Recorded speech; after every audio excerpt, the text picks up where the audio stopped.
Hi, I'm Kelly Holmes and I'm the National School Sports Champion. This edition of Get Physical looks at health and safety in secondary physical education. Delivering a curriculum which will challenge pupils to ensure their progress and keep them safe is a challenge in itself. Here are two schools that demonstrate how you can do that.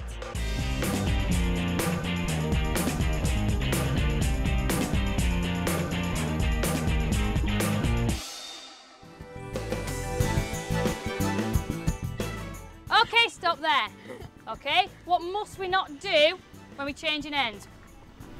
Climb over the net. Okay, why? Because it's dangerous. What could you do? Break the net. What could you do? Break the nets, break bones. Okay, so can we make sure we walk round the edge of the net? Okay, thank you. Kerry Hamshaw, PE teacher at Royal Marsh Community School and Sports College in Rotherham, knows it's important to keep health and safety at the top of the agenda. By following clear but robust procedures, safety can be ensured without compromising exciting physical education lessons. I think some teachers think they need to take all the risks out of the activities that they do. It isn't taking it out, it's managing it. And things will always happen in a lesson that you may have not expected. That's life. And we all have to learn to be able to respond spontaneously as we go along. All right, something quite unsafe about this. Can anybody tell me what it is? There's a tennis ball on the court. Okay, so what we're going to do about it then? Remove it, make sure it's safe. Excellent, good idea. Kerry's working with a lower attaining group to ensure that they get a safe game of tennis, but also a sense of achievement through their game. They have adapted their positions on the court. I don't mind if you have to come up closer, okay, to make sure you get the serve in the right area.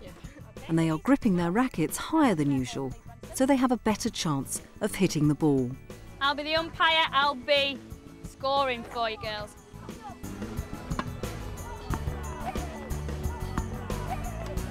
Oh, okay, that's out. Royal Marsh has a policy of engaging students in their own safety awareness and of starting them young. In primary, what we've done is we've started at a very basic level and looked at how are the stakeholders involved in their schools informed about health and safety and risk assessment. So we look at what do the children understand about what they wear, how they should tie their hair back. They should have risk assessments for every activity that we've put in place under the guidelines. But sometimes the basics need to be reinforced, as Amanda Hawkridge discovered in this Year 7 gymnastics lesson. Before we start, there's a couple of people with jewellery on, so Vicky, earrings, Kira. Hair tied back, Holly. We can't do gymnastics with any sort of earrings in, so how long do you have them pierced? I haven't done that weekend. Right, so you can't take them out yet. Okay, you're going to have to be a coach then for today, Kira, so you can't join in practically. Focus on a spot on the floor, don't look at anyone else, they'll make you fall over. And the key to teaching children to manage risk is having teachers who are competent in health and safety. Royal Marsh uses a number of initiatives for this. What muscles are we warming up?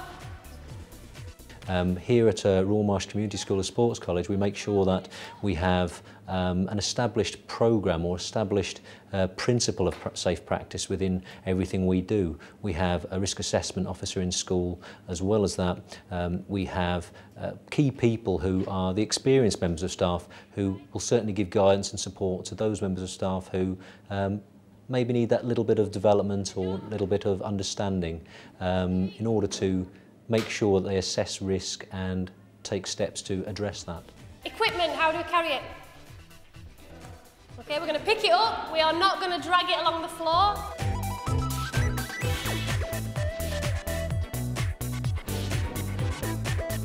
Royal Marsh does encourage some external CPD, but within certain guidelines. The best CPD that we've done has been with individual teachers in their schools, with their classes, in their spaces, with their equipment. And then they really do learn on the job, on their site. Doing it in a separate place with a very gorgeous sports hall, with some very super-duper equipment, is not realistic for them. Giving clear instructions and learning outcomes demonstrates strong lesson planning and therefore good anticipation of any risks that might arise. This is the kind of competent teaching that Rohrmarsh encourages. Okay, so we are finishing creating our sequence. We should have 3 balances in there. We should have a start and a finishing position.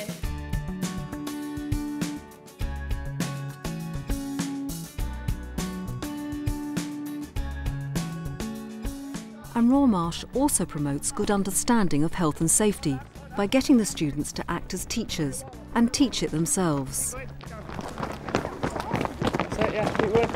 These Year 10 BTEC students are working for their Sports Leader Award with their teacher, Matt Boucher, supervising them. Today they are teaching a class from one of their feeder primary schools. The Year 10s have been asked to come up with their own lesson plans to help develop the primary children's sports skills. Go. 1, 1, 2, 3, 3.5, 3 3/4, 4, 4 and a bit more, 5, and stop. Health and safety is an important part of the award, and the students have already learnt that good practice leads to safe practice. I just think you need to remember, like, safety things, like don't stand too close together when you're fielding. You're all quite good at dribbling, but I've seen you're all doing that. You need to hold it like that, or you might break your finger. All you do is catch it, make sure your hands are open like that, palm, so you catch it easily, so you don't break your fingers, break your thumbs, anything like that. It's quite easy to get hit by a ball if you're not paying attention. Hurt yourself quite easily there. As part of the students' lesson planning, they have drawn up a risk assessment. This was a great tool for Perry.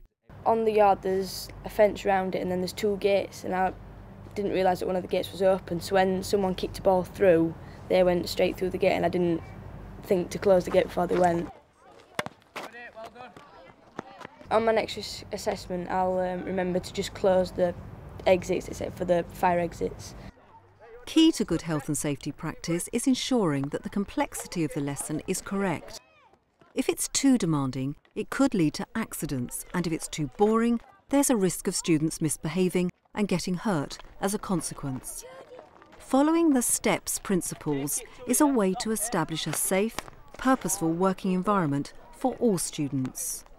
What STEPS provide is a way for teachers to differentiate lessons, to extend those that are really talented and to provide for those that are finding it very difficult.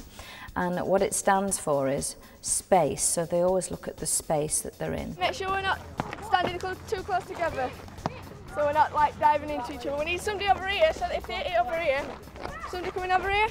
They look at the task that they've set. When they drop it, you're going to try and get your front foot next to where the ball bounces. They look at the equipment that they're using and how many people are involved. I've made it small because we've got 2 games and we can't have 6 against 6. Good. It's going to be too dangerous, so I thought I'd split it out. Excellent. Why don't you have 2 6 against 6? If someone gets injured, then you can't like see what's happening. Absolutely.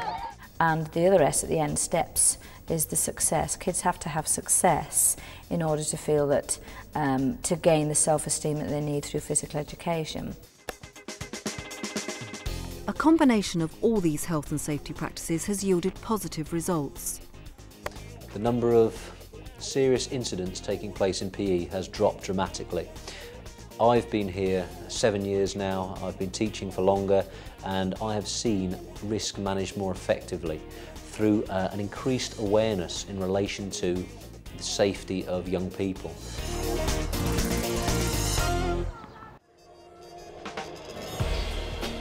But what if you're trying something out of the ordinary? When the county advisor suggested that Thorpe St Andrews School in Norwich should offer out-of-hours scuba lessons to its students, it could have posed a problem. But in fact, exactly the same guiding principles apply as have been used in the PE lessons at Rohrmarsh.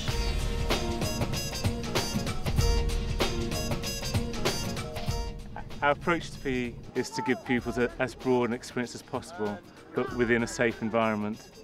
We want them to enjoy it, but obviously we want them to be safe when they're enjoying it.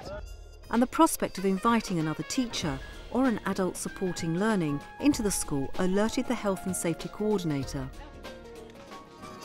When they told me they were going to do scuba diving, all I said make sure that you follow the guidelines and get an experienced person and all those sorts of things in place before you touch it. I mean, there's an element of risk in everything, but experts know how to cope. And there are ways of assessing that expertise. The head teacher should ensure that the adult supporting learning is CRB checked, has a level 2 qualification in his or her subject, and the lesson should be observed by a teacher to see that it is appropriate for the age group.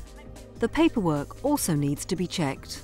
Yeah, we get them to sign a school document which actually states that they'll carry out a risk assessment. Also, they'll sign a Norfolk County Council application which also states on the back that they must carry out this risk assessment.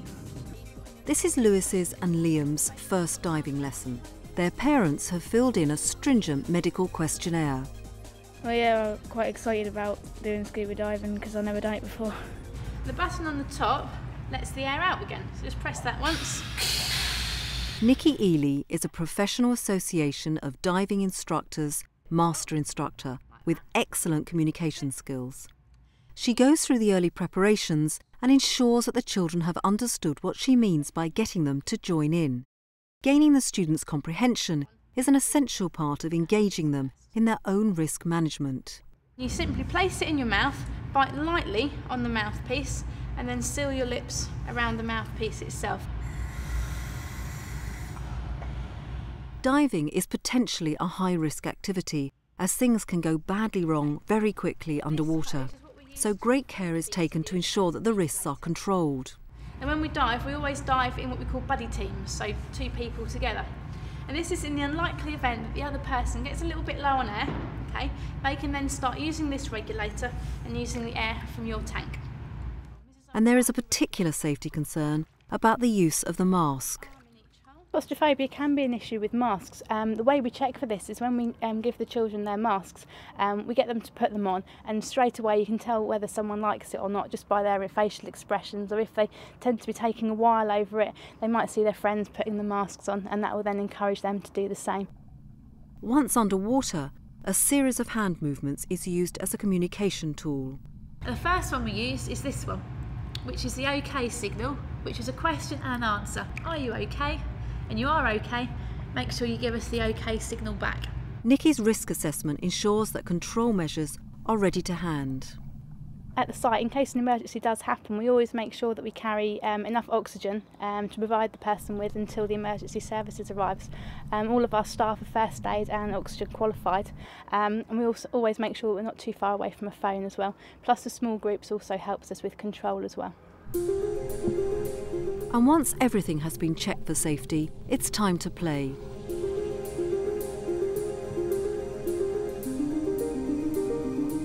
My favourite bit was playing underwater frisbee. Playing underwater frisbee was my favourite bit as well.